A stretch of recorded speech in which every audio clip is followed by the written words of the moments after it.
Put your leader hat on. Pretend you're the boss. Pretend you get to redefine all this stuff. And take an honest look at how you see yourself as a leader.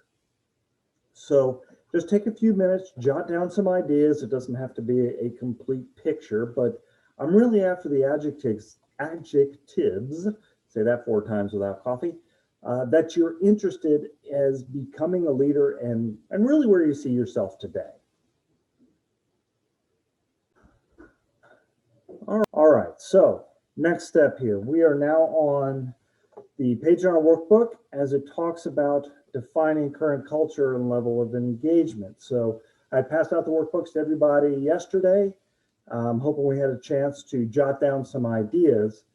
And why don't we just take a quick 5 minutes, maybe 3 minutes. You just kind of raise your hand up whenever you think you've got these 4 or 5 boxes filled in with just some, again, adjectives, ideas. That's what we're looking for. But really what we want to be able to is, how do you think and feel folks view leadership in your organization? And again, sprinkle on top, what does that look like in a virtual environment? Knowing, how do I continue to have the same consistent culture message passed out to virtual employees who may be, in theory, on the opposite side of the globe? Let's just take a few minutes and we'll get right back to it. Again, kindly hit your little raise hand whenever you're done. All right, got lots of hands raised up now. So who would like to start? How would you define the current culture in your organization? And then with that little sprinkling of fun on top, how is that either needing to change or is it sustainable in a virtual environment for your company?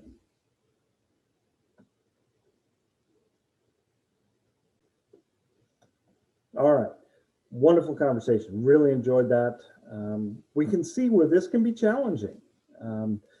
If we think about that top-down approach, well, we have all of our executives. They've already defined out our mission, values, budgets, goals, all that fun stuff, right? Well, how does all of that align now with culture?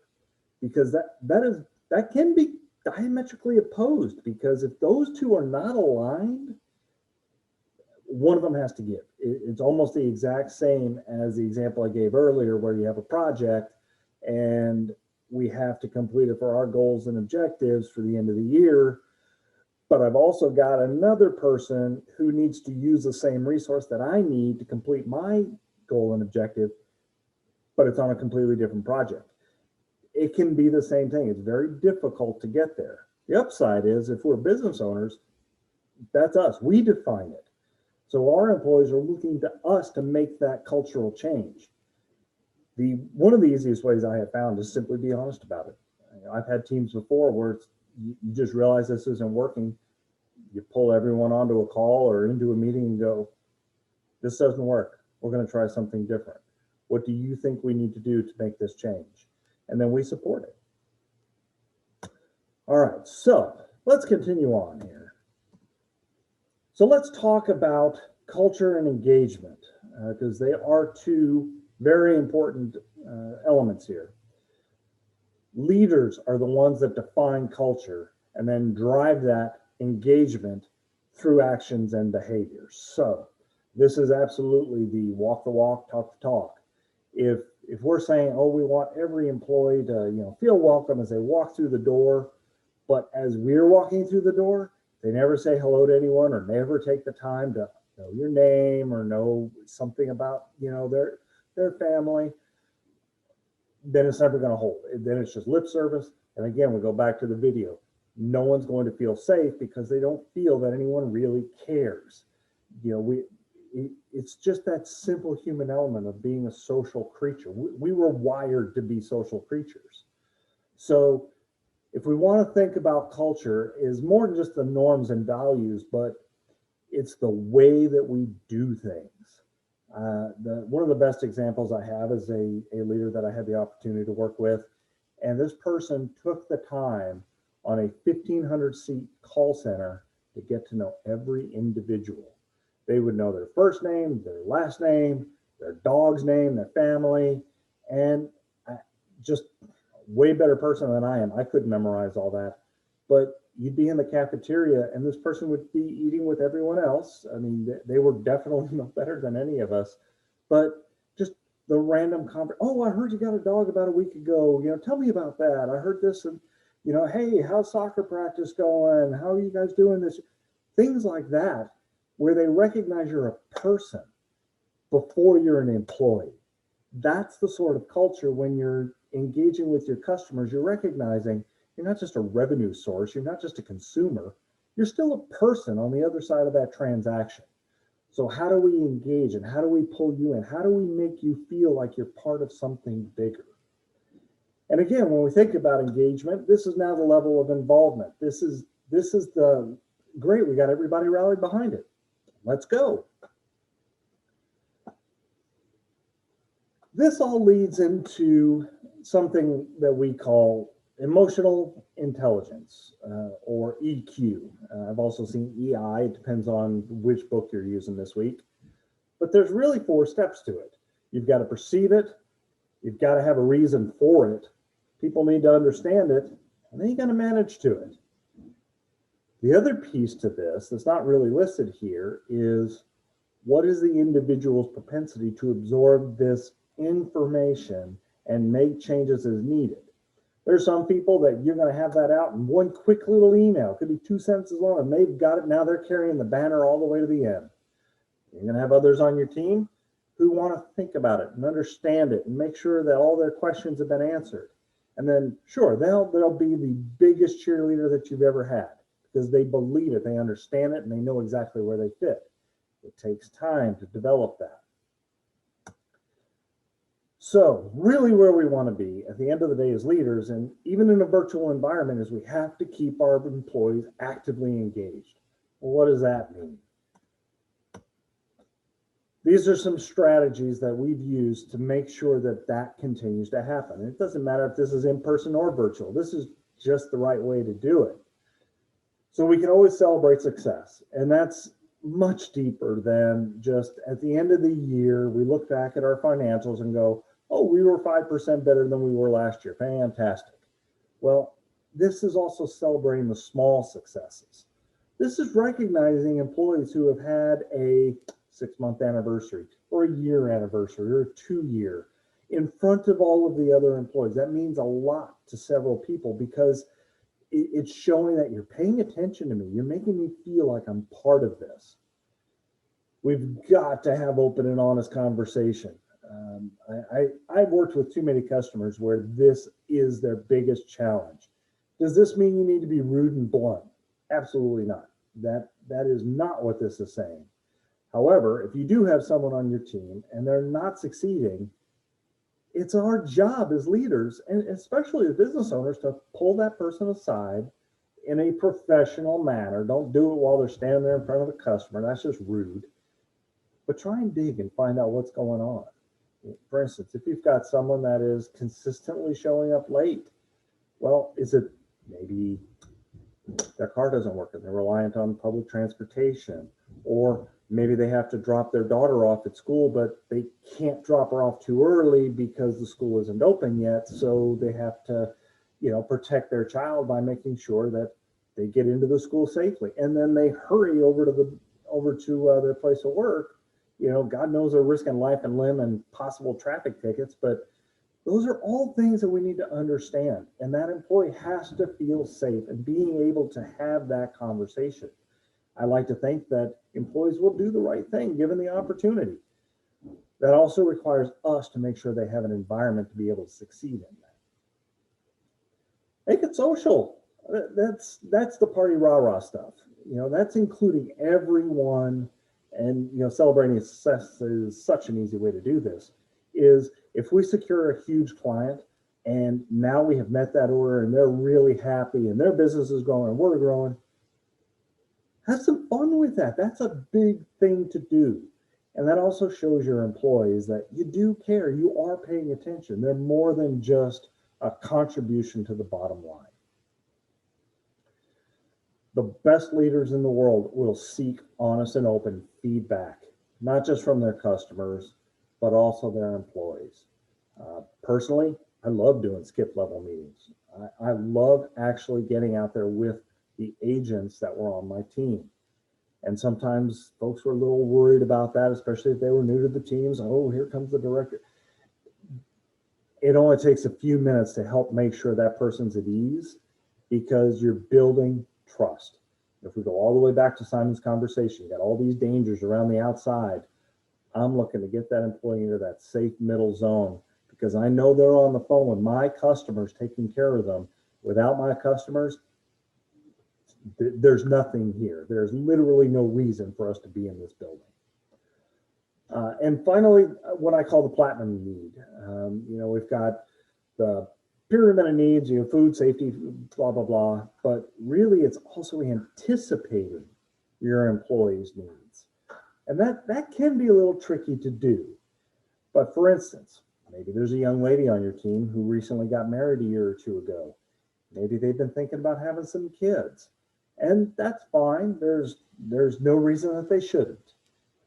However, if we've got a very restrictive policy on vacation, or maybe they're part-time and they may not be able to afford a lot of vacation time off, are there things that we could look at and offer up new moms and even new dads the opportunity, maybe take a little time, when the baby's here?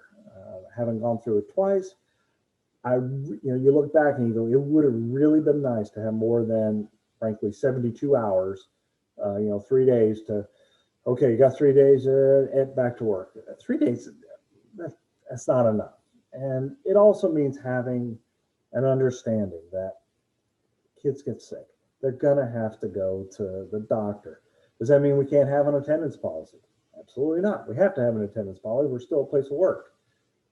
But there's ways that we can work with that to make sure our employees stay engaged.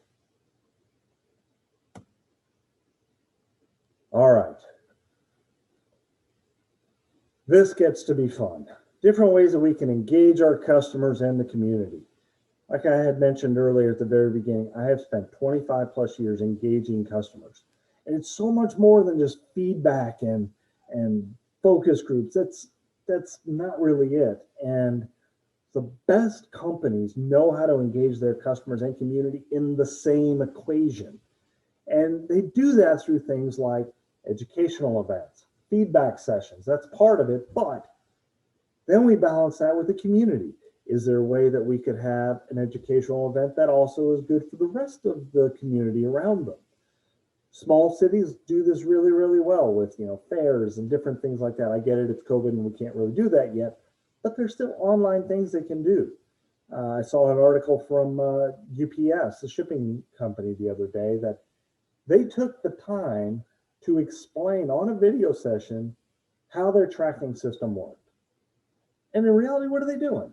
They're selling the fact that they can track a package anywhere in the world 24/7. Okay, yeah, we all get that.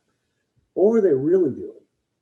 They were offering a peace of mind and trying to encourage folks, hey, let us handle your next shipping package. Now, they did that in a community environment. What they were trying to encourage were folks to get out. It's okay to shop a little bit and send things via UPS, and don't forget about grandma's birthday. So it was a very interesting way to do it.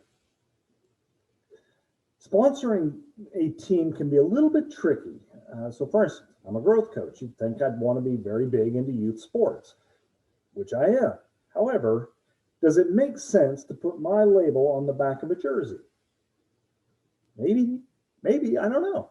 I honestly haven't really, gone too far down that road, just because the folks out on the field, maybe because my kids are young and I've seen them play soccer and it's more like a hive circling the ball over the field. But there's just different ways that we can think about getting our culture out to our customers and to the community, so it's not just inside of our walls. It's at the end of the day, that's the whole thing. It's the entire ecosphere of the culture is what we're trying to drive at. So I want to take a moment here now that I've explained those terms, and I would love to hear what your thoughts are about culture in your organization or you as a leader, and how that plugs in with your customers. How are you connecting your culture back to your customers' experience?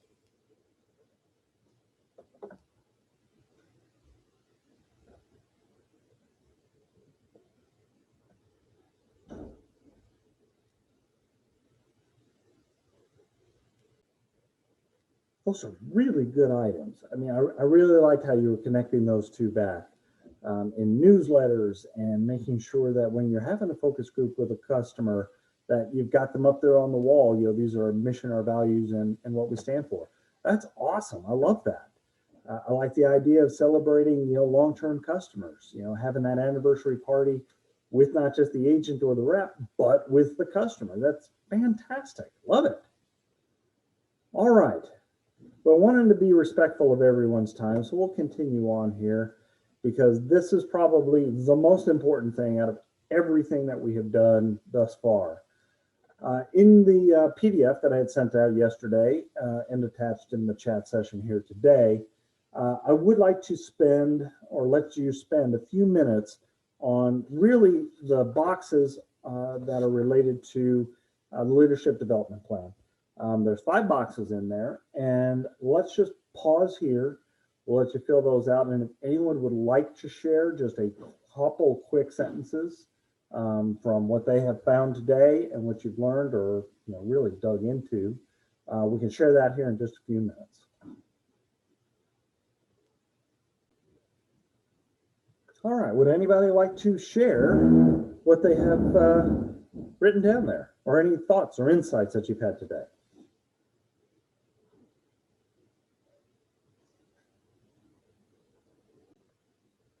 This is the participation part. This is where if no one wants to share, that's fine. I can share mine, and I can promise it's going to take up the rest of our time.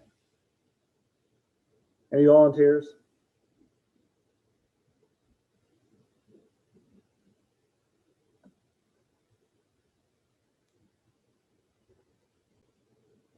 That's right. You hit on a very good topic there, because this isn't a one and done. This is going to continue to evolve, especially as more folks get the vaccine and we're able to come back to work together. And maybe it makes sense, maybe it doesn't make sense. We leave that up to the finance folks to determine. But at the end of the day, this is always going to have to be top of mind. This really should be one of the big things that starts every meeting. I'm a huge idea that we should always talk about our customers. We should always highlight a customer win in any meeting, regardless of type. And then we should also be discussing our culture. Why are we even in this meeting to begin with? Well, we're here to further refine the culture and find different ways to support each other. Additionally, it's fantastic that y'all picked up on the fact that this is not one and done, that we constantly have to be reminding ourselves of this. Otherwise, you're right. We mentioned spreadsheet land. Yeah, it's real easy for us to get sucked back into spreadsheet land. That's what finance folks, that's what accountants, that's what they all want to be able to measure the business and success by. And there's a legitimate reason for that. But it can't be the only reason that we're in business. If it is, well, then we don't really have a very strong employee-focused culture. And the culture is really what we're selling to our customers. The gadgets and gizmos, that just happens to be why they called us in the first place. They stay with us because of that culture that we've built. With that, are there any questions for me so far? All right. Well, this is the hard part, which is actually executing and deploying. There are aspects that are going to be more difficult than others. What I would like to do is take a few moments here. We'll go around the room and let's find some times that either we can connect back up as a small group, just like this, or you and I can step offline and continue this conversation. This has been a fascinating session. I've learned a lot from y'all. I think we do have some opportunities to continue defining our cultures. They're definitely never done. I don't care what company it is with the best culture in the world. They're never done. It's always going to evolve, and that's okay. That's perfectly fine because demand changes, our employees change, and that's fine. But I do want to find some time that we can at least sit down and review our notes in a little bit more of a private setting for just us here, and continue the discussion. That's really what it's about. So with that, why don't we just go around the room and just do the real quick, hey, this is what I liked. This is what I would like to improve. Please don't just say, oh, this is what I didn't like. Although I'm a grown-up, I can take it. But speaking of culture, I'm gaining that feedback from y'all. I would love to know how I can do better and really be able to engage additional folks like yourselves.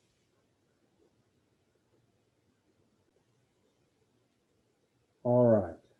Well, here is my contact information right here. So I've actually got a few minutes before my next call at 2:30 Central. I'll go ahead and leave this line open. If you like, you're more than welcome. We continue this conversation right here, right now. Or if you wanted to go offline, I'm happy to follow back up with you. Do expect an email from me by the end of the day so that we can set up a time and sit down and continue our conversation. But again, I thank everybody for your time. It's been a great conversation. Really enjoyed it. If you need me at any point, my contact info is up here on the screen. Kindly do your little screen share thing. I will be happy to pass along any of the meeting notes that I have so far. I look forward to talking with everyone. Thank you.